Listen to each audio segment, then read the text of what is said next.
devenir un sauvé des ténèbres, de passer dans la lumière, parce qu'on est dans cette période, c'est vrai qu'elle est compliquée, mais c'est une période de grâce pour le salut de quiconque croit, et que Dieu permette ce soir que tu croies dans le véritable message. Je me laisse conduire, vous savez, les frères ont été en Israël, et quand en Israël, là-bas, on parle du mont Golgotha, et quand on parle de Golgotha, de suite on pense à la croix, les frères. Et vous savez, ce soir, en vérité, que je me laisse conduire, hein, je pense à Golgotha, les frères ont été en Israël, là. Le frère y a été aussi, et quand on parle de Golgotha, on pense à la croix. Et vous savez, il paraît que dans ce lieu, moi j'y ai pas été, il reste plus rien.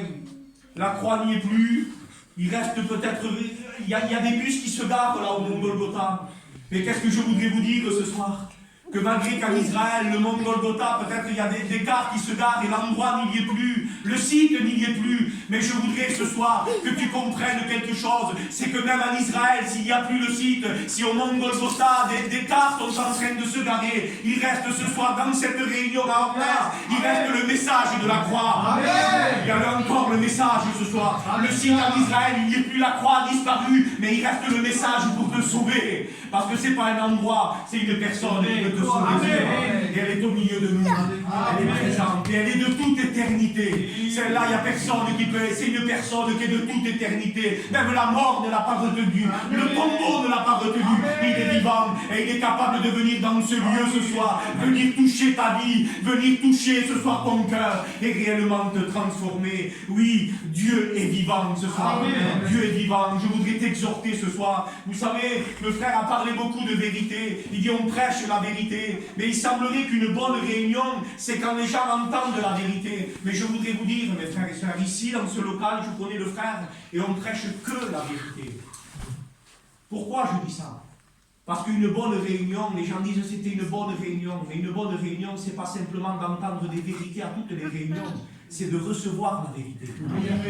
Parce que tu peux entendre des vérités à toutes les réunions, tant que tu n'accepteras pas la vérité, tu ne seras pas quelqu'un de libre. On sera quelqu'un toujours esclave. Mais quand on va accepter que la vérité vienne nous affranchir, on sortira réellement libre. Il y a des gens qui disent que la réunion était bien, mais ils entendent la vérité, mais ils n'acceptent pas la vérité. Que Dieu permette que ce soit la réunion ce soir où tu acceptes la vérité et que tu demandes réellement à la vérité qu'elle vienne t'affranchir. Pour que tu sois réellement quelqu'un de libre, libre de toi-même. Tu vas me dire, mais comment je suis libre moi ce soir? Moi je vous dis quelque chose ce soir, je ne vois pas de prisonniers au milieu de nous. Moi je ne vois pas des personnes derrière les barreaux ce soir. Je vois personne, je ne vois pas de prisonniers ce soir. Mais je voudrais vous dire des fois, et je vous le dis de la part de Dieu, des fois on est des libres prisonniers. Oui, c'est vrai. Il n'y a pas de prison, il n'y a pas de barreau, mais on est prisonniers dans nos cœurs. Prisonniers par la pensée, prisonniers captifs par des choses et on essaye à s'en sortir.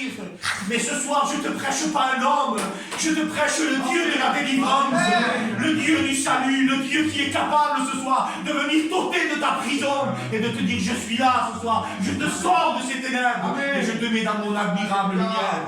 Que Dieu soit glorifié et que Dieu soit béni. Prends une résolution ce soir. Lève-toi et décide. Pas avec tes forces, avec ta capacité, avec ton savoir-faire, avec ton intellectualité. Accepte que tu as besoin de l'aide. Accepte que tu as besoin d'une puissance. Accepte que tu as besoin d'une autorité. Accepte que tu as besoin, au nom glorieux de Jésus, accepte que tu as besoin ce soir réellement de sortir d'un état. Que tu as besoin d'une autorité ce soir qui est au-dessus de toi. Au nom glorieux de Jésus, la force humaine ne peut rien faire. L'homme avec sa force ne peut rien faire. Et avec la force que tu as, tu ne pourras pas sortir de ta position. Tu ne pourras pas sortir de ton état. Tu ne pourras pas sortir, je dis le mot, de tes ténèbres. On a besoin de l'autorité du Christ qui vient de venir ce soir. Au nom glorieux de Jésus. Vous savez, j'ai marqué quelque chose ici et je voudrais vous le dire. Moi, ce soir, je suis venu avec un message simple. Mais mes frères, Thierry, je vais te dire quelque chose, on se connaît un petit peu. Il semblerait que dans le peu de temps que le Seigneur veut m'employer, je vous dis quelque chose, je ne veux plus perdre de temps. Parce que je suis en train de vous prêcher que le temps est court. Je suis en train de vous prêcher que c'est l'heure l'heure du retour, l'heure de l'enlèvement, que c'est les derniers moments. Alors il semblerait que le Seigneur veut m'employer et que j'ai plus de temps à perdre. Alors je veux aller direct avec le message, moi. Je veux aller au but avec le message. Je veux apporter un message de salut. Parce que mes frères, je vous le dis quelque chose de la part de Dieu ce soir. Et comprenez de la manière que je le dis. Moi avec le frère, avec le peu de connaissances que j'ai, je pourrais vous dépeindre le ciel ce soir. Et vous dire comment ça va être ce soir. Les rues en or, les portes en perles. On pourrait essayer avec le frère, avec un peu de connaissances, avec quelques versets de lui et quelques versets de moi, à essayer de vous dépeindre le ciel, à vous expliquer comment ça va être dans le ciel. Mais à quoi ça servirait qu'on perde du temps à vous dépeindre le ciel et vous expliquer comment ça va être si on n'y va pas? C'est vrai, oui. C'est vérité. Il faut aller au ciel. Amen. Et moi je ne veux pas savoir comment ça va être. Béni soit Dieu, c'est bien. Moi je veux que Dieu me montre le chemin. Parce que je veux aller au ciel ce soir. Et je vous dis quelque chose que j'ai marqué ici. Et ce soir je voudrais qu'en vérité, il y ait dans cette réunion une résolution de prise. J'insiste avec ça, je vais te dire pourquoi. Parce que regarde ce que j'ai marqué ici et je vais vous le dire. Et je voudrais que ça soit compris. J'ai marqué ici la plus grande des folies pour l'homme. J'ai marqué la folie pour l'homme, pour la femme. C'est de se comporter toujours de la même façon. C'est de se comporter toujours de la même manière. Ça veut dire on se comporte toujours de la même façon. On se comporte toujours de la même manière. On marche toujours comme on marche. Et j'ai marqué ici, on s'attend à un résultat différent. Vous avez compris ce que je veux dire? On continue à marcher, à vivre comme on veut, à faire ce qu'on veut. On continue comme on veut. On marche de la même manière, on vit de la même manière. Mais on croit que demain, il va y avoir un résultat différent. Il ne peut pas y avoir de résultat différent en continuant de la même façon. Le frère a parlé de repentance. Le frère a parlé de changement. Et ce soir, je voudrais qu'on comprenne. Hier, je disais quelque chose dans une réunion. Et je vais le dire ce soir. Je ne veux pas être dur ce soir. Mais je veux être biblique. Je ne veux pas être plus souple que la Bible. Je veux annoncer la parole de Dieu telle qu'elle est. Hier, j'ai dit quelque chose dans une réunion. Et regardez ce que j'ai dit. J'ai dit, prenez un morceau de charbon noir. C'était un frère qui le disait. Il dit, prenez un morceau de charbon noir. Mettez-le en haut d'une montagne dans la neige. Venez quelques temps plus tard, il sera toujours noir. J'ai marqué la neige ne blanchit pas. Et mettre quelqu'un dans un local depuis des années ne blanchira pas son cœur. Vous êtes d'accord les frères? Que Dieu permette ce soir qu'on saisisse le véritable moyen, qu'on saisisse le vrai évangile. Ce soir je voudrais que tu comprennes quelque chose. Et je ne vais pas être beaucoup plus long, je vais me laisser conduire par 10 minutes de plus, accordez-moi, pour qu'on comprenne quelque chose. Le but de la réunion de ce soir, il y a trop de frères, il y a trop de gens qui s'approchent de l'église. Je m'excuse, on s'approche de la croix pour venir chercher une bénédiction extérieure. On s'approche de l'évangile, on s'approche du local, on s'approche des pasteurs. Quand on a des problèmes au milieu, au sein de nos familles, chez nous ça ne va pas, il y a des problèmes, il y a des soucis de famille, il y a des soucis dans mon foyer. Alors on va aller un peu à la réunion, alors on va s'approcher un peu des réunions pour que ça aille mieux. Mais mes frères et sœurs, on ne s'approche pas de l'évangile et on ne s'approche pas de la croix pour régler un problème extérieur. L'évangile est plus puissant que ça. L'évangile n'est pas, et la croix n'est pas venue, malgré que Jésus le fait, mais n'est pas venu pour régler un problème extérieur. L'évangile est plus profond que ça. Il est venu pour régler un problème intérieur, et c'est le problème du péché. Il y a trop de gens qui s'approchent de l'évangile pour régler leurs problèmes extérieurs. Alors on vient pendant un temps, j'ai des problèmes financiers, il faut aller à l'église. J'ai des problèmes de famille, on va à l'église. J'ai des problèmes de maladie, on va à l'église. Mais quand ces problèmes sont réglés, il ne s'est rien passé dans l'intérieur et les gens repartent. L'évangile n'est pas venu pour régler les problèmes extérieurs. L'évangile est venu pour régler un problème intérieur que personne ne peut régler, parce qu'il a été parlé du cœur. Et le cœur, il n'y a que Dieu qui le connaît. Amen. Et ce soir, ton problème n'est pas un problème extérieur. Ton problème est un problème intérieur. Est un problème de cœur. Et je vais te donner un exemple dans la parole de Dieu. Vous savez, parce que qui mieux, Thierry? À un moment donné, il y a des gens qui amènent un paralytique à Jésus. Il y a des gens qui amènent un paralytique à Jésus. On lui amène, on découvre le toit. Et on fait descendre le paralytique devant Jésus. Et si nous, peut-être ce soir, on nous amène un paralytique dans la réunion avec le frère, on va s'adresser de suite, nous. On va s'adresser à la maladie en disant, Seigneur, guéris-le. Seigneur, sauve-le, sors-le de cette paralysie, guéris-le. Mais mes frères et sœurs, pour que vous compreniez quelque chose ce soir, j'ai parlé du commencement que Dieu a créé l'homme. Qui mieux que le Créateur pour connaître sa créature? Et là, on lui amène un paralytique. Et lui, le Créateur, il connaît la créature. Et il dit, le problème, c'est pas la maladie. Il regarde, il s'adresse même pas à la maladie. Il s'adresse plus profond, lui dit, que tes péchés soient pardonnés. Amen. Gloire à Dieu. C'est ça, mes frères. C'est un problème de péché que les hommes ne peuvent pas régler, que le temps ne peut pas régler, parce que le temps n'efface pas le péché. Il n'y a que le sang de Jésus qui efface le péché. Et ce soir, dans cette réunion, il y a du sang, du sang, du sang, du sang, du sang sur le linteau des portes. Vous savez, je disais ces jours-ci dans une réunion, et je vais le dire ce soir, dans l'Ancien Testament, les gens mettaient du sang sur le linteau des portes pour que l'ange destructeur passe au-dessus. Mais mes frères et sœurs, l'ange destructeur passait au-dessus, pourquoi? Pourquoi l'ange destructeur passait? Malgré qu'il y avait le sang sur le linteau des portes, parce qu'il y avait l'agneau à l'intérieur. Il y avait le sacrifice à l'intérieur, il y avait le sang sur le linteau, mais il y avait l'agneau à l'intérieur. Et aujourd'hui, en nombre des prières, je me couvre par le sang de Jésus. Je me couvre par le sang de Jésus. C'est un peu dans notre peuple, on invoque beaucoup le sang. Et on invoque le sang. Béni soit Dieu qu'on invoque le sang. Mais pour invoquer le sang, il faut qu'il y ait l'agneau dans le cœur. Parce que s'il n'y a pas l'agneau dans le cœur, le sacrifice accepté de l'agneau dans le cœur, tu peux invoquer le sang jusqu'à demain. C'est de la superstition. Oui, c'est vrai. Et quand il y a l'agneau, quand il y a le sacrifice accepté dans nos vies, le sang est efficace. Amen. Le sang est efficace. Et ce soir, dans cette réunion, le sang de Jésus-Christ est efficace pour te pardonner. Mais dans un temps particulier, il n'y a pas un nombre de péchés, il n'y a pas une capacité, il n'y a rien. Il y a l'amour de Dieu ce soir. Il y a l'amour de Dieu. Et moi, je vous dis quelque chose. Moi, je ne sens pas un message dur ce soir. Moi, je vois des mains ce soir. Il y a peut-être des gens, mais je ne sais pas ce soir, qui sont là, vous savez. Et quand on prêche un message d'évangélisation, il semblerait que le chrétien se met de côté et il se sent plus concerné par l'évangélisation. Moi, je voudrais vous dire de la part de Dieu que plus que jamais, l'Église a besoin d'être évangélisée. Parce que l'Église a besoin de revenir au pied de la croix. L'Église vit dans de l'endurcissement et on a besoin de revenir chercher de la sensibilité au pied de Jésus-Christ et reconnaître que nous devons tout à Jésus. Amen. Reconnaître que nous avons besoin de lui. Reconnaître et l'attendre avec un cœur sensible. Reconnaître que nous avons besoin de l'attendre avec un cœur véritable. Que Dieu permette ce soir, en vérité, que Dieu permette que ce soit ta réunion. La réunion où ta conscience s'ouvre. La réunion où les écailles de tes yeux tombent. La réunion où tes faux raisonnements puissent tomber ce soir. Amen. Vous savez, il y a des gens qui croient qu'ils ont toujours raison. Mes frères et sœurs, le seul qui a raison, c'est la parole de Dieu. C'est la parole de Dieu qui a raison. N'essayons pas à vouloir négocier. Je vais te dire quelque chose, Thierry, mon frère. On peut discuter nos opinions. Tu peux avoir des opinions et je peux avoir des opinions. Et sur des opinions, on ne se mettra jamais d'accord. Ne discutons pas les opinions. Discutons la Bible. Et avec la Bible, on se mettra d'accord.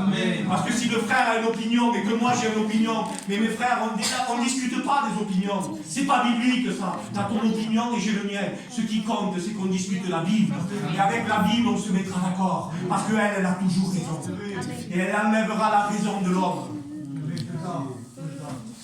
La raison de l'homme, on la laisse de côté, on n'en veut pas. On veut la raison de la Bible. Parce qu'elle, elle ne nous trompera pas. Le frère, d'une façon, je le dis et je me mets avec lui. Nous, aujourd'hui, on est d'une façon, demain, on peut être d'une autre. Elle, vous l'apprenez aujourd'hui, demain, après-demain, et d'éternité à l'éternité, elle est la même.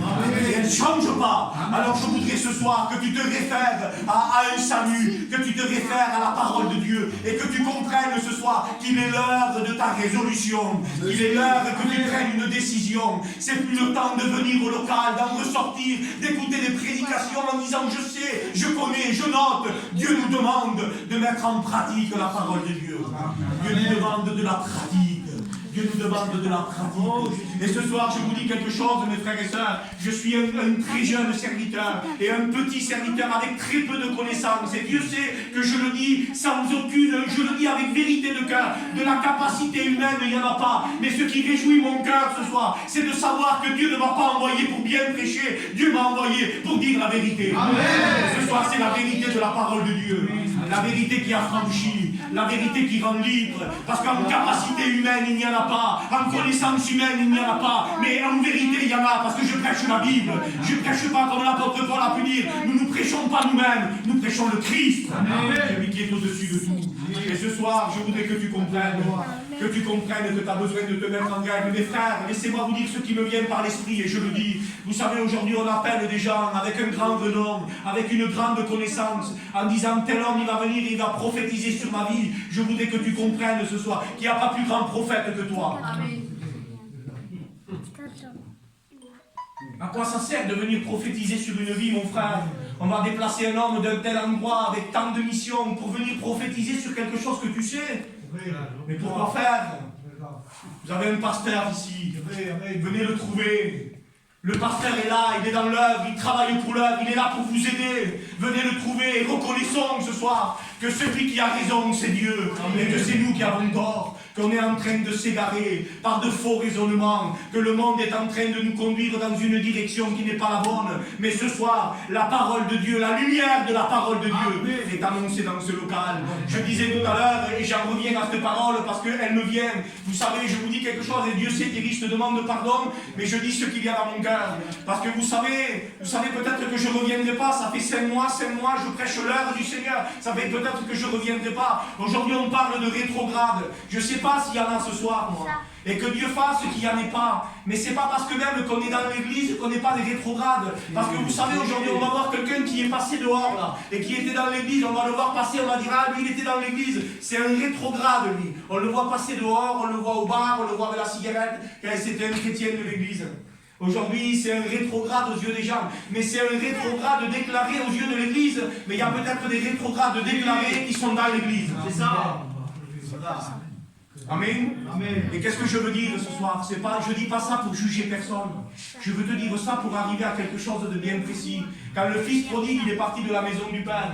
Il ne s'est pas rappelé du lit. Il ne s'est pas rappelé de la maison, il ne s'est pas rappelé du frère, il s'est rappelé de quelque chose de bien précis, et que Dieu veut que tu t'en rappelles ce soir. Il ne s'est pas rappelé du lit qu'il avait, de ce qu'il faisait, de son frère, de ce qu'il avait, il s'est rappelé du Père. Amen. Et ce soir je voudrais te dire à toi, souviens-toi de Dieu. Amen. Souviens-toi de Dieu. Souviens-toi de Jésus-Christ. Souviens-toi qu'il est le même et qui ne change pas. Au nom glorieux de Jésus. Je voudrais tellement que cette réunion soit une réunion de victoire. Alléluia. Et que ça vienne, comme Paillon disait, que ça soit de la dynamite dans ton cœur. Et que la parole vienne apporter ce soir de la dynamite dans ton cœur. Un homme de Dieu, c'est un témoignage qui me vient une fois. Il disait, et je dis ça comme ça en passant, il disait, on le prenait pour un terroriste. Il disait, faites attention parce que si vous allez chez moi, il y a des bombes. Il y a une bombe chez moi. Ce que je vous dis, c'est véridique. Il y a une bombe chez moi, faites attention. Garde à vue. Mais je ne comprends pas. Il dit, on a fouillé toute ta maison et on n'a pas trouvé de bombe. Mais si, il dit, la voilà la bombe. C'est la parole de Dieu. Amen. C'est avec qui a le moyen de faire exploser, et je le dis ce soir, j'ose le dire, de faire exploser l'orgueil de l'homme, de faire exploser les retenues de l'homme, parce que l'homme est un orgueilleux, la femme on a de l'orgueil, c'est la nature de l'homme, mais ce soir, devant la parole de Dieu, l'orgueil explose, et on reconnaît que c'est lui qui a raison, et qu'on a besoin de venir se repentir. Seigneur, je viens devant toi, et je reconnais ce soir, je cherche plus à avoir. Hier, je disais dans la réunion, je le disais comme ça hier, je ne veux pas chercher, mes frères et sœurs, ce que vous pensez de moi ce soir. Parce que vous pouvez vous tromper en me disant, moi ce soir, je vous prêche, et regardez, c'est moi qui suis derrière l'estrade, en me disant, quel homme de Dieu a prêché la parole de Dieu. Mais ça, c'est votre regard sur moi. Mais moi, ce qui m'intéresse, c'est pas le regard que vous avez sur moi. Moi, ce qui m'intéresse, c'est de me tourner vers le ciel et de dire, Seigneur, pas eux, mais toi, qu'est-ce que tu penses de moi? Comment tu me vois, toi, Seigneur? Comment je suis à la lumière de ta parole? Que Dieu permette ce soir que tu reconnaisses que c'est l'heure de te mettre en grève.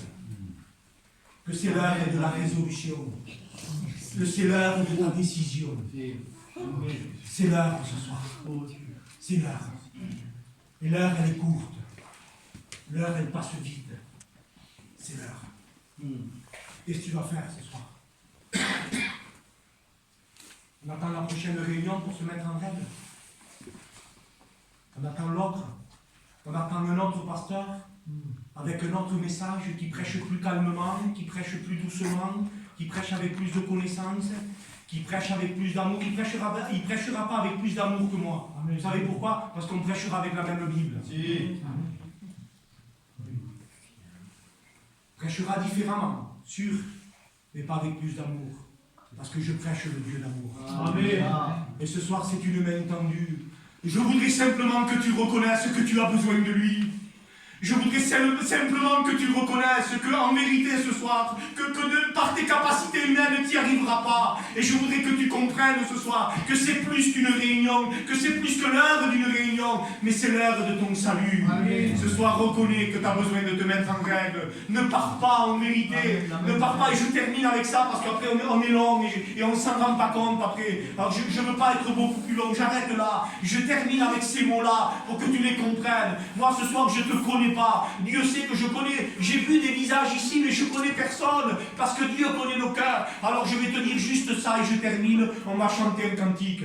Si tu sais, toi, au plus profond de toi-même, que ça ne va pas trop, je ne peux pas te dire à moitié sauvé ou à moitié perdu, parce que ça n'existe pas. Je ne peux pas te dire tu es à moitié sauvé ou à moitié perdu. Moi je m'adresse à celui-là. Et je juge personne, c'est entre toi et Dieu. Je ne sais pas de quel côté tu vas te mettre. Mais si tu sais tout simplement que tu n'es pas en règle avec Dieu, tu ne peux pas passer de cette porte-là en riant. C'est pas possible que tu partes de cette réunion en riant, en disant c'est pas grave. Je sais au plus profond de moi, parce que ma conscience par le Saint-Esprit me rend témoignage que je ne suis pas en règle et je pars de la réunion en riant. Ne pars pas en riant, pleure sur ton état. Pleure sur ta vie. Mais reconnais ce soir que c'est une réunion de salut. Tu ne pourras jamais dire et jamais reprocher à Dieu que tu ne savais pas. Dieu te dit que tu sais. Parce qu'à un résumé de 20 minutes, il t'a tout dit. C'est vrai. Il t'a tout dit. Il te dit qu'il a le meilleur pour toi. Et qu'il est parti te préparer une place. Parce que nous, il est satisfait. Amen. Accepte la parole. Accepte Jésus. Tu chantes un cantique, mon frère. Et ce soir, dans la liberté, vous savez, la valeur de la réunion, c'est pas que des mains se lèvent maintenant. C'est pas ça la valeur de la réunion. C'est pas de faire lever des mains et d'une quantité de mains qui se lèvent. Béni soit Dieu pour ça. Parce qu'on veut que des âmes se tournent et que viennent à la repentance. Mais l'important ce soir, c'est que la vérité vienne pénétrer nos cœurs. Amen.